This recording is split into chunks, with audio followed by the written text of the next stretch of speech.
So this is a tutorial on how to make cloth face masks. This pattern is one that I got online and it's geared to cover N95 masks. There is a piece of wire at the top of it that will help keep it fitting snugly on the nose. When you print the pattern out from the internet, it will look something like this. When you print it out, there'll be a box on the bottom of the page and it says that it should be, I believe, 4 inches across. So if it's smaller than that, you need to adjust your printer settings so that it is the right measurement, so that the pattern's the right size. This pattern does not include seam allowances. What I did, you could either print multiple copies to do small, medium, and large. I just traced it on another piece of paper and added the seam allowance. All right, when you're cutting out your pattern, I'm going to make a small.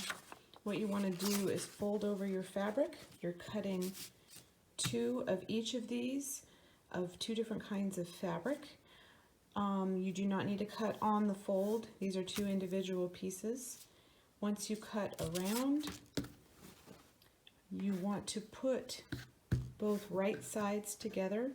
So the brighter pattern side facing each other, and then this is the liner. The other things that you need 2 different fabrics. This is going to be the liner, this is the outside. You also need 2 pieces of elastic. I did 6-inch pieces. If you do not have elastic, you can use grosgrain ribbon.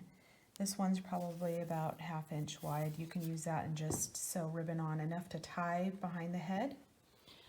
You also need some sort of wire. I've been using 18 gauge aluminum wire. If you run out of that or can't find it, you can always use pipe cleaners, about 4 inches long. And what I do is curve the ends. If you have like little pliers or a tool, I curve the ends so it doesn't poke through. Once you have your pattern cut, the first thing you're going to do is sew along the curved edges, just here, and it should open up like that. And you can iron that if you would like. I cut notches in the side. I'll do it real quick and then I will show you what that looks like.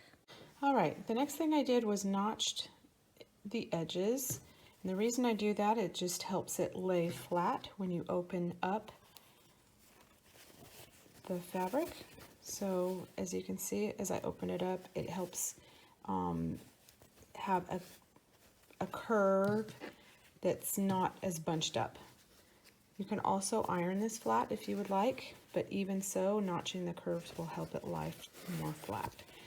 Okay, the next thing we're going to do is open these both up. This is the right side, this is the back side. You're going to put right sides together. Make sure that you're matching the deeper curve on the top. This is the top of the mask. Make sure you have both the deeper curve on the top. This is more gentle curve down here. I have clips. I'm going to clip this together. There's 2 things I'm going to do. When you sew this, you're going to leave an opening at the top about this wide. I guess it's probably about 2-3 inches. This is going to be left open and you're going to sew all the way around. Also, when you are pinning this together, I have my elastic. I'm going to clip or pin.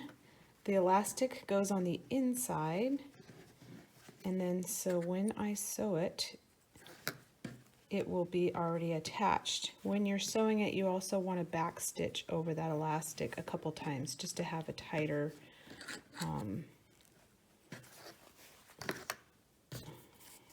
to keep it in tighter.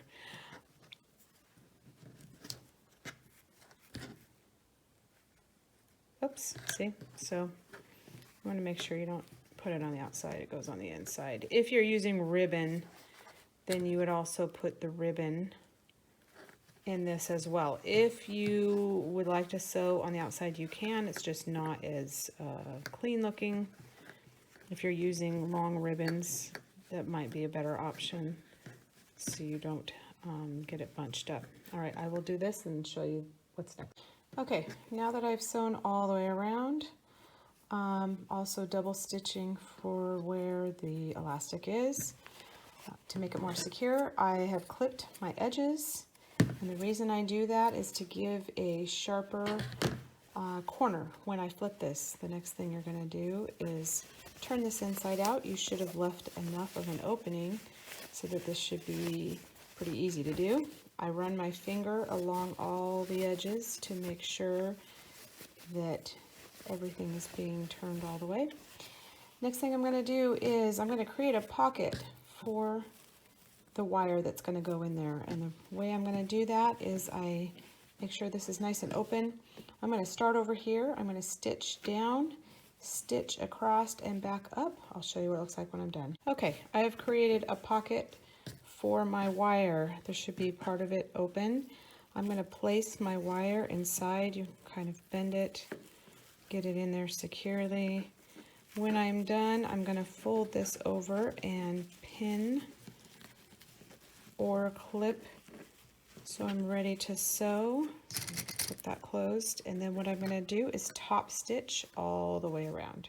Alright, I have top stitched all the way around and made sure that this wire was far enough away from my sewing machine that it didn't have any problems going around. Clipped my strings, and you can see that my mask is done. There's the back, here's the front, and then we have our wire to adjust the nose. Now, just as a disclaimer, I know there's information out there saying that this isn't necessarily completely effective to prevent coronavirus, and not to be overconfident in it.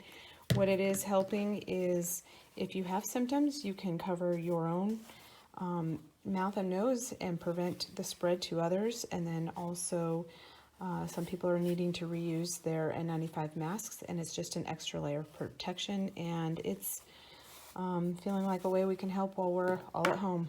Hope this helps. Thanks.